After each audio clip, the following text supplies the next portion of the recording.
Our psalm for this morning is Psalm 130. I would ask you to hear what the Spirit might speak to you in this ancient poem, this hymn called a psalm.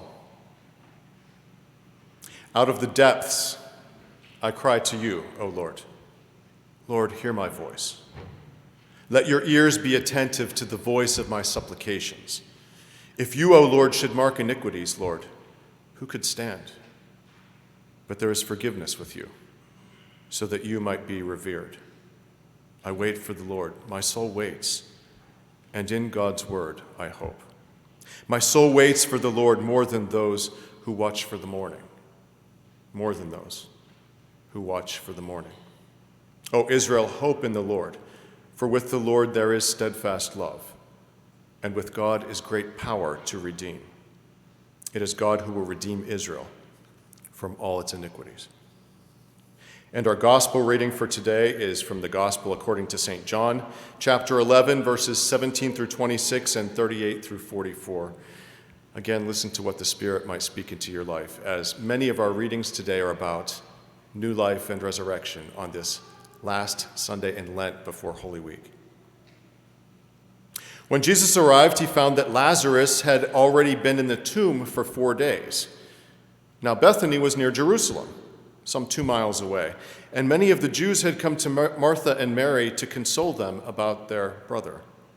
When Martha heard that Jesus was coming, she went and met him, while Mary stayed at home. Martha said to Jesus, Lord, if you had been here, my brother would not have died. But even now I know that God will give you whatever you ask. Jesus said to her, your brother will rise again. Martha said to him, I know that he will rise again in the resurrection on the last day. Jesus said to her, I am the resurrection and the life. Those who believe in me, even though they die, will live. And everyone who lives and believes in me will never die. Do you believe this? Then Jesus, again greatly disturbed, came to the tomb. It was a cave, and a stone was laying against it. Jesus said, take away the stone. And Martha, the sister of the dead man, said to him, Lord, already there is a stench because he has been dead for 4 days. Jesus said to her, did I not tell you that if you believed, you would see the glory of God? So they took away the stone. Jesus looked upward and said, Father, I thank you for having heard me. I knew that you always hear me, but I have said this for the sake of the crowd standing here, so that they might believe that you sent me. When he had said this, he cried with a loud voice, Lazarus, come out. The dead man came out, his hands and feet bound with strips of cloth, and his face wrapped in a cloth. Jesus said to them, unbind him and let him go. This is the word of the Lord. Thanks be to God.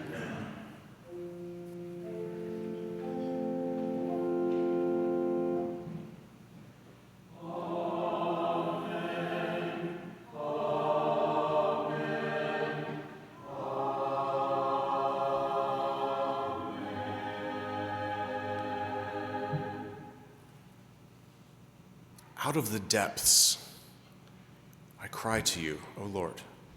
Lord, hear my voice. Have you ever been there? Maybe not with those exact words, but have you ever had that sentiment? I wait for the Lord, my soul waits, more than those who watch for the morning. And then, just to make the anguish perfectly clear, the psalmist repeats it, more than those who watch for the morning. It's an agonized heart cry. It's a portrait of real distress. If you heard Mozart's Requiem at Heinz Hall recently, then you got to hear Psalm 130 called the De Profundis out of the depths. Psalm 130 in its most achingly beautiful form. Ardent, earnest, devastating. I wonder what happened. I wonder what long ago sorrow lies at the heart of this ancient poem. I wonder what now forgotten heartbreak inspired it, and small comfort that all heartbreaks are forgotten eventually. I don't often preach the Psalms as much as I love them and as beautiful as they are, because they are hymns and poems on their own. They're kind of their own little sermons, and anything that I could add to them would just kind of muddy the waters, I think. But the passion of this psalm calls out to be proclaimed to a world that is deeply troubled in these times. Out of the depths, de profundis, from out of the dark places, I call. The depths of what? You name it. That's the beauty of art, isn't it? And of poetry and of song. You get to put your own stuff on it. It doesn't matter what the artist meant. You can apply your life to it. The ocean's depths, some dark abyss. The depths of depression, guilt, despair, fear, shame, addiction, sadness. We don't know. We don't know whose pain created this psalm, and we don't know exactly what kind of pain it was. That moment in history is long forgot. But like all good art, this psalm gives voice to your heart and your feelings. It puts words to some of the things that your lips would never tell. For even in the happiest of lives, there is pain that looms in the corners, in the dark places. This psalm does two things, and it does them from the depths, not from a place of safety and redemption. It does two things. It cries out, and it waits with hope. Some of us need to do that. We need to find ways to cry out, and then wait with hope. I sometimes think that this thing about watching for the morning, I sometimes feel like that's kind of how we're living these days. It kind of feels like we're waiting for some corner to turn, for everything to be all right, for someone maybe to come along and save us from our division and our tension. I've been thinking lately about a member of this congregation who died long ago. Well, not all that long ago, I guess. His funeral was one of the first funerals, maybe the first, that I did in this church back in 2011. And there's been so much turnover in the church since that time that many of you didn't even know him, though I think of him as a legend. Jack Brannon was his name, and he sat about as close to the front as you could sit. And the pastor nominating committee that brought me to this church warned me about Jack very early on. They seemed to think that I would be getting in trouble with Jack, but it never happened. They warned me he's very political, and he makes a lot of people mad. We had to stop sharing the microphone for Joys and Concerns because Jack was always complaining about the war in Iraq and making people mad. And if the service goes 1 minute over, he will hold up his watch and point at it. I didn't see him do any of that. Of course, I didn't say this at the time because I was interviewing for a job. But anything that stops a congregation from passing around the microphone is a good thing in my book. That can go south very quickly. I've seen it done at a wedding, believe it or not. It was a Mennonite wedding. And I've seen it done at funerals, and it can get messy really fast. Besides, I think a beautiful space deserves just a tad more reverence. Casual reverence, maybe. But back to Jack. He was burly and he was opinionated and he was very direct. And when I visited him at his home, his sweet wife, whom we also remember, many of us, Marion, came to the door and she said, "If I'm going to get a word in edgewise, it has to be now." And she was right. He talked right over top of her. Jack was devout. And he rarely spoke of God. He spoke of the mystery we call God. I might have gotten that expression from him, in fact, and it's a good one. Instead of giving me trouble, Jack told me early on, "Just know this, I agree with everything you say, and if that changes, I will tell you." And he would have, but he didn't. But that does not mean that Jack kept silent. He did not. Each Monday, Jack was on the phone. Each Monday, he called the director of Pittsburgh Public Television, WQED, to comment on the weekend's programming. He never met this woman in person, but they spoke every Monday, and she came to his funeral. And she wrote a newsletter article entirely about Jack after he died. And she said that he always ended their conversations by saying, "I want you to win, kid."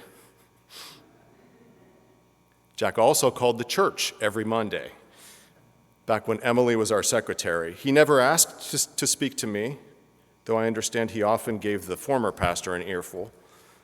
Jack was a member of the League of Women Voters, and given the choice, he always preferred to talk to women. Jack's Monday telephone calls had one item on the agenda. One item. He wanted to report the number of casualties in Iraq. A report that Emily would pass along to me, and he followed a strict formula every time he gave his report. He said it the same way every single time except for the number, which always rose. And though I read his formula at his funeral, I have lost that homily, and I have to put it back together by memory. He would say, I think this is pretty close to what he actually said. He would say, "In the illegal and unconscionable occupation of Iraq thus far, such and such number of American servicemen and women have been killed. This does not include the untold number of Iraqi soldiers and civilians whose lives are of equal value. I do not know what you do with this information, but for me, this is an issue of faith, and Bower Hill is my community of faith." End quote. He was just calling it in every Monday. Now, I do not care what your opinion of the Iraq War was. That's not what I'm getting at. But Jack modeled the message of Psalm 130. His weekly phone call was a form of prayer, a prayer of lament. Jack cried out and waited with hope, not knowing what good it would do, but knowing that he needed to cry out. He needed to make his voice heard. I hope that you experienced the great joy of hearing the cantor from Temple Emmanuel singing in our service last week. And the even greater joy, I would say, of hearing her speaking to our adult class about her calling to become a cantor and about Jewish music in general. The last few minutes of her presentation were what we used to call a testimony, where she talked about her journey of faith, how she came back to her Judaism and became a cantor. And why do I hope that you got to hear all of that? Because Psalm 130, in its deep passion, is a Jewish hymn. It's a poem, it's a song that they used to sing. It was what was called a psalm of ascent, that's A-S-C, a psalm of going up, of ascending. So called because it was sung as the pilgrims would make their trek from all corners of Israel up the hill into Jerusalem to celebrate the high holy days in the temple. You always ascended to Jerusalem because it was on a hill to make it defensible. The people would sing Psalm 130, probably a little bit out of breath. Out of the depths of the countryside they would come, out of the depths, the lowlands, the valleys and the plains, up to the Judean hills where Jerusalem stood. But this phrase, out of the depths, had a double meaning. It meant from the lower places of the country, but it also meant the depths of one's own secret grief, one's hidden worries and fears. It was a cry of lament for personal stuff that was known only to you and to God, as they got to a place that they believed was literally closer to God, for they believed that the holy city was closer to God. If God dwelled in the heavens, then hilltops and mountaintops got you closer to God. God dwelled equally in the Holy of Holies, that forbidden place inside the temple, that most sacred place in the Jerusalem temple, where the Ark of the Covenant was kept. And only the high priest could ever enter that space. And when he did, he had to have a rope tied around his ankle, so that if the glory and the majesty of God should knock him unconscious, or maybe even dead, they could pull him out. That was the belief. And so pilgrims singing this song en route to the holy place really did believe that they were getting physically closer to God. They were bringing their worries and their troubles to God, literally. Out of the depths, I cry to you, O Lord. Hear my voice. I wait for the Lord. My soul waits, more than those who watch for the morning. Imagine the song being raised by a single voice, an old familiar song, as one band of pilgrims maybe overtakes another, and they join together to climb up the hill, and the other voices take up the song, and soon everybody is singing. And for each of them, the words and the music would tell of secret worries and secret fears and secret doubts, secret pain. But as they came together, and as they sang and marched together, there must have been something in that rekindled their hope and their joy. Singing does that, doesn't it? Especially when people sing together. And the more voices, the better. It's good when you're singing in a room with 70, 80 people. It can move something inside of you. And when you're singing in a stadium full of people, have you ever felt that? It's so moving and so powerful. It touches heartstrings that sit silent for too much of our lives. It's one of the best things a church can give you, singing together. I mean, where else would you even sing if you didn't come to church? The shower? Maybe. You might get to join your voice with other voices on the rare occasion when we sing the national anthem together. But hopes and fears need to be given a voice. And music is one of the best ones. In fact, pay attention to our closing hymn this week, our very last hymn, because it's the hymn that prompted us to buy the new hymnal, the purple hymnal that you see in your pew. I had been asking for this hymnal since 2013 or 14 when it came out. But when Nancy Andrews read this hymn to the deacons loved it, and they threw their weight behind it. And this is not sour grapes, but when some devoted women in the church want something, they get it. I hope we'll learn this hymn. It's called "In the Bulb There Is a Flower." And I hope we'll sing it often, because it's like Psalm 130. It's a heart cry. It is a song of patient hope, hope delayed, but not abandoned. And so let me ask you, how do you lift your voice? How do you sing your song of lament, of grief, of pain? How are you giving voice to your sorrows, your worries, your fears? A different psalm, Psalm 32, another Jewish hymn, says that when I kept silent, my bones dried up within me. That's a good image, isn't it? When I couldn't talk about it, I felt like I was withering inside, kind of like this reading we had from Ezekiel. It can feel that way when we fail to give voice to the things that trouble us. When we hold it all in or medicate it with busyness or substances or whatever. It harms not just our spirits, but our bodies. It's interesting that the ancient Psalms knew that. We need outlets for our distress. Good, healthy outlets. What are yours? What do you do to get it all out? I think in America today, we cope with negative feelings by binge eating. We do that, don't we? We take garbage into our bodies, junk food. We drink and call it self-care. Mommy needs vodka. That's a real blog. We immerse ourselves in the news. And can that make anything better? We immerse ourselves in social media or other online things that help us feel like, I don't know, we have a different life, a better life out there on the internet. We Google our symptoms, which is the worst thing you can ever do. With all these things, we're taking more into ourselves.